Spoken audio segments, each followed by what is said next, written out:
Sai Ram. Sai Baba Mahaparayana, Chapter 4. Sai Baba's first advent in Shiradi. Mission of the Saints, Shiradi a holy Tirth, personality of Sai Baba, dictum of Gauli Bua, appearance of Vittal, Shrikar Sagar's story, Das Kanu's bath in Prayag, immaculate conception of Sai Baba and his first advent in Shiradi, and the three Vadas. In the last chapter, I described the circumstances which led me to write Satsarita, Sai Satsarita. Let me now describe the first advent of Sai Baba in Shiradi. Mission of the Saints. Lord Krishna says in Bhagavad Gita, chapter 4, 7 and 8, that whenever there is a decay of dharma, righteousness, and an ascendancy of unrighteousness, I manifest myself for the protection of the virtuous and the destruction of the vicious, and for the establishment of righteousness, I manifest myself age after age. This is the mission of the Lord and the sages and saints who are his representatives and who appear at appropriate times and work in their own way to fulfill that mission. For instance, when the twice born, the Brahmins, the Kshatriyas and the Vaishyas neglect their duties, and when the Shudras try to usurp the duties of other classes, when spiritual preceptors are not respected but humiliated, when nobody cares for religious instructions, when everybody thinks himself very learned, when people begin to partake for forbidden foods and intoxicating drinks, when under the cloak of religion people indulge in malpractices, when people belonging to different sects fight amongst themselves, when Brahmins fail to do the Sandhya adoration and the Orthodox leave their religious practices, when yogis neglect their meditation, when people begin to think that wealth, progeny, wife are the sole concern and thus turn away from the true path of salvation, then saints appear and try to set matters right by their words and action. They serve as a beacon light and show us the path and the right way for us to follow. In this way, saints, that is like Nivriti, Dhyan Dev, Muktabai, Namdev, Gora, Gonai, Eknath, Tukaram, Narahari, Narsibai, Sajan Kasai, Savatha, Ramdas, and various others did appear at various times to show the right path to the people, and so the present advent came as Shiradi, Sri Sai Baba of Shiradi. Shiradi, a holy Tirth. The banks of the Godavari river in the Ahmednagar district are very fortunate, for they gave birth and refuge to many a saint, prominent amongst them being Dhyaneshwar. Shiradi also falls in the Kopargaon Taluka or the Ahmednagar district. After crossing the Godavari river at Kopargaon, one gets on way to Shiradi. When you go 3 cos, that is 9 miles, you come to Nimgaon, from where Shiradi is visible. Shiradi is as famous and well known as the holy places like Gangapur, Nrishivadi, Audambar on the banks of Krishna river.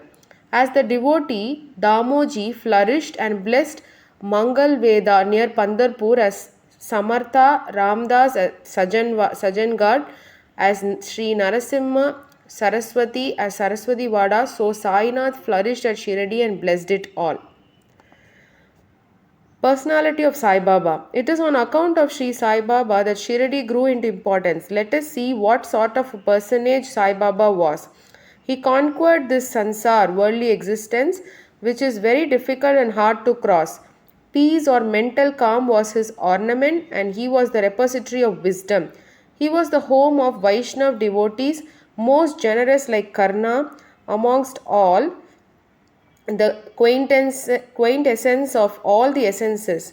He had no love for perishable things and was always engrossed in self-realization, which was his sole concern. He felt no pleasure in the things of this world or the world beyond. His antarang heart was as clear as a mirror, and his speech always rained nectar. The rich or poor people were the same to him. He neither knew nor cared for honor or dishonor. He was the Lord of all beings. He spoke freely and mixed with all people, watched the acting and dances of Nautch girls and heard ghazal songs. Still, he served not an inch from samadhi, his mental equilibrium. The name of Allah was always on his lips. While the world awoke, he slept, and while the world slept, he was vigilant. His inner self was as calm as the deep sea.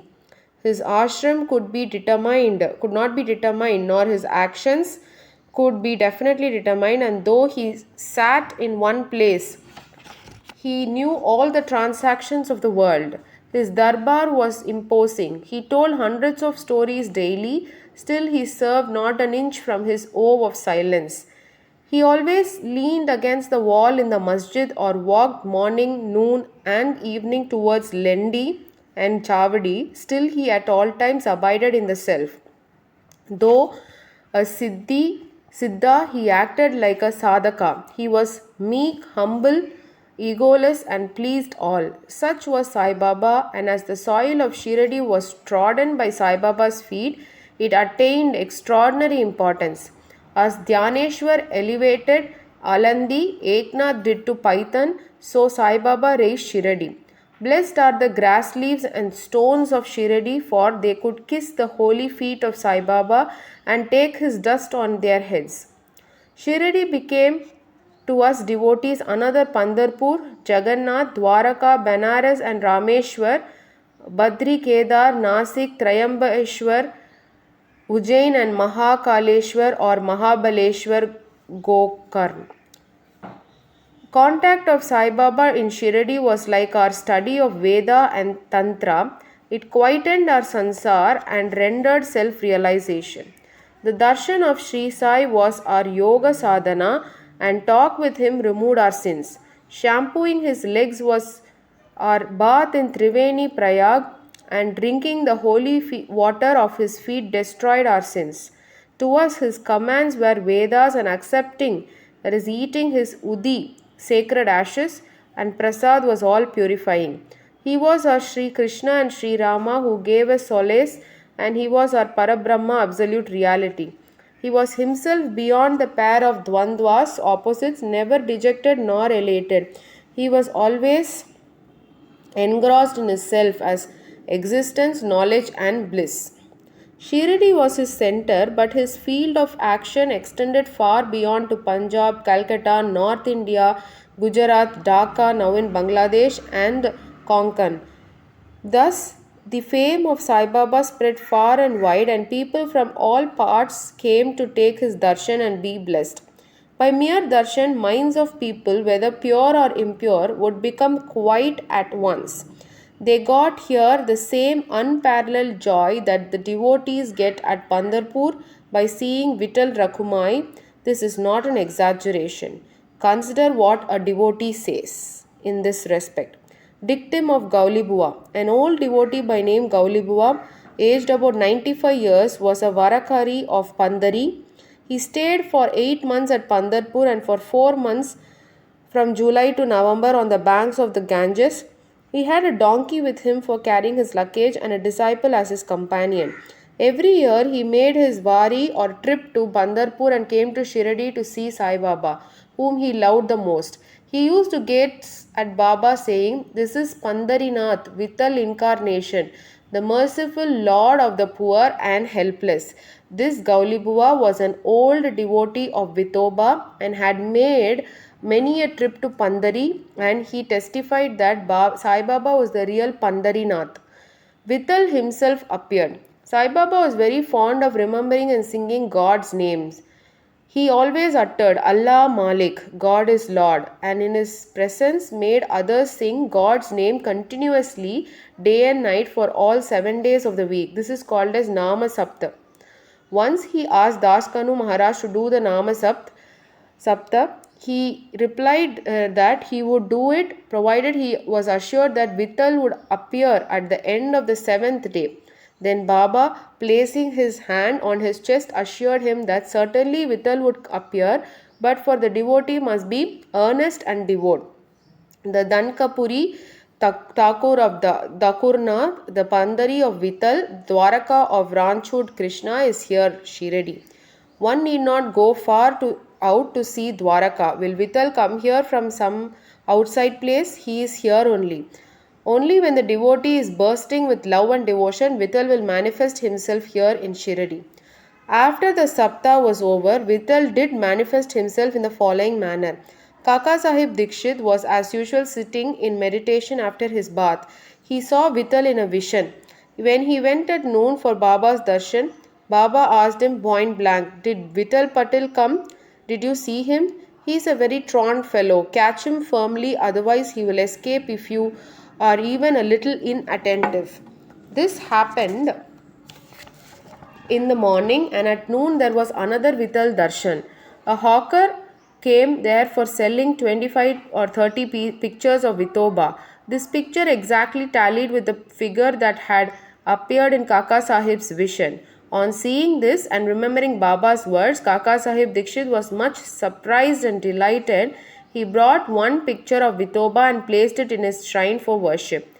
Bhagwant Rao Kashir Sagar story. How fond was Baba of Vittal worship was illustrated in Bhagwant Rao Sri Sagar story. The father of Bhagwant Rao was a devotee of Vithoba and used to make varis, annual trips to Pandarpur. He also had an image of Vithoba at home, which he worshipped. After his death, the son stopped everything, the vari, the worship, the shraddha, ceremony, etc. When Bhagwant Rao came to Shiradi, Baba, on remembering his father, at once said, "His father was my friend, so I dragged him here, his son also here. He never offered Naivedya, that is offering of food, and so he starved Vittal and me. So I brought him here, and I shall remonstrate with him now and set him to worship." Das Ganu's bath in Prayag. The Hindus think that a bath in the holy Tirth of Prayag, where the Ganga and Yamuna meet, is very meritorious, and thousands of pilgrims go there periodically to have the sacred bath there. Once Das Ganu thought that he should go to Prayag for a bath and came to Baba to get his permission for doing so. Baba replied to him, "It is not necessary to go so far. Our Prayag is here, believe me."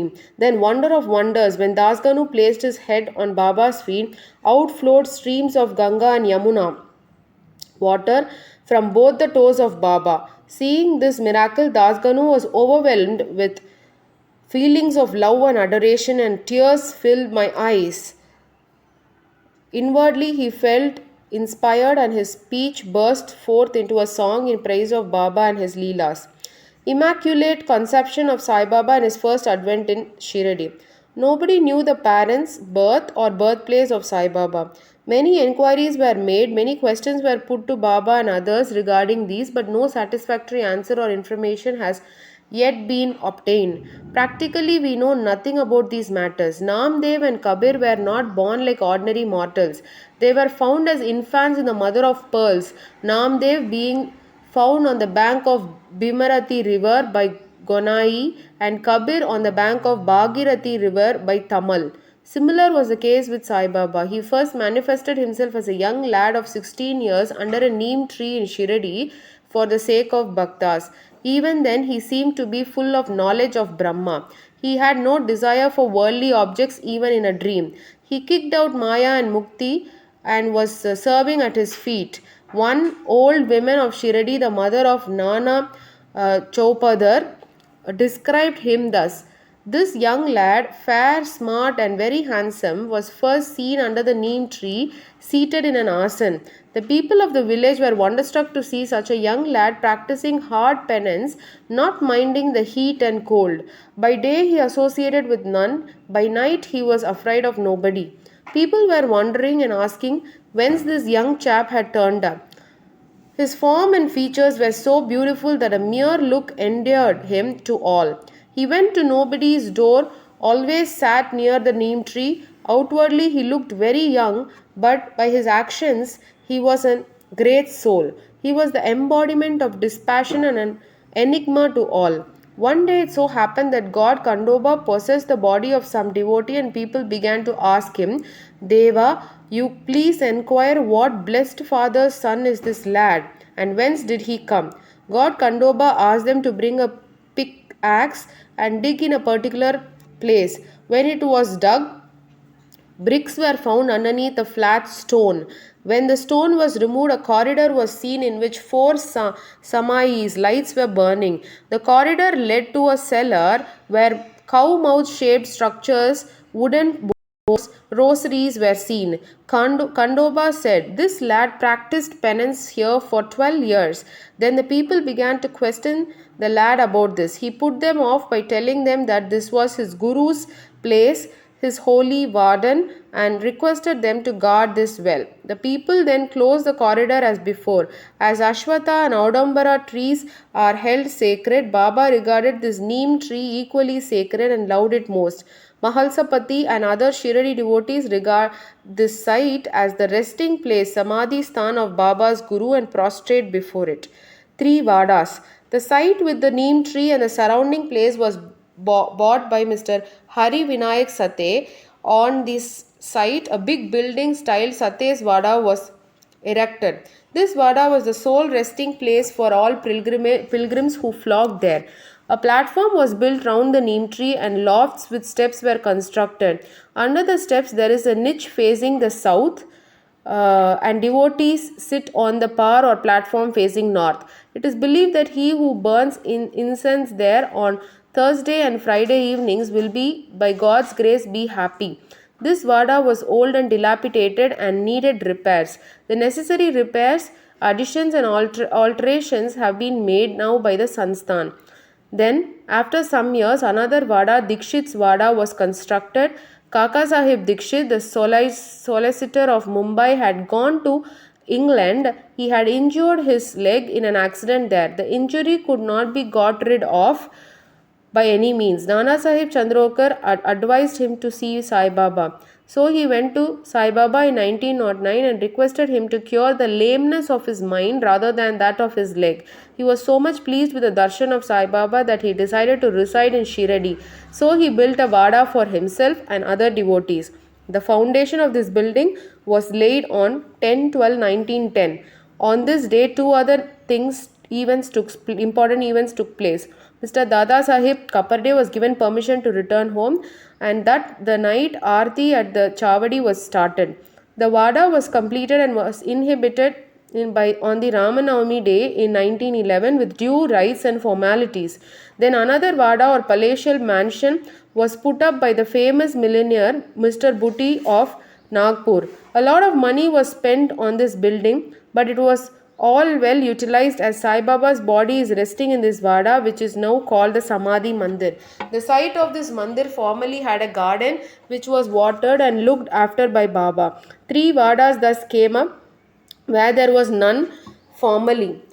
Of these, the Sate's Vada was most successful to all in the early days. The story of the garden, which was attended by Sai Baba with the help of Vaman Tatya, the temporary absence of Sai Baba from Shiradi and his coming again to Shiradi with the marriage party of Chand Patil, the company of Devidas, Janakidas and Gangagir, Baba's wrestling match with Mohiddin Tamboli, residing in the masjid, love of Mr. Dengle and other devotees and other instances will be described in the next chapter. Bo to Sri Sai, peace be to all. Om Sai Nathai Nama.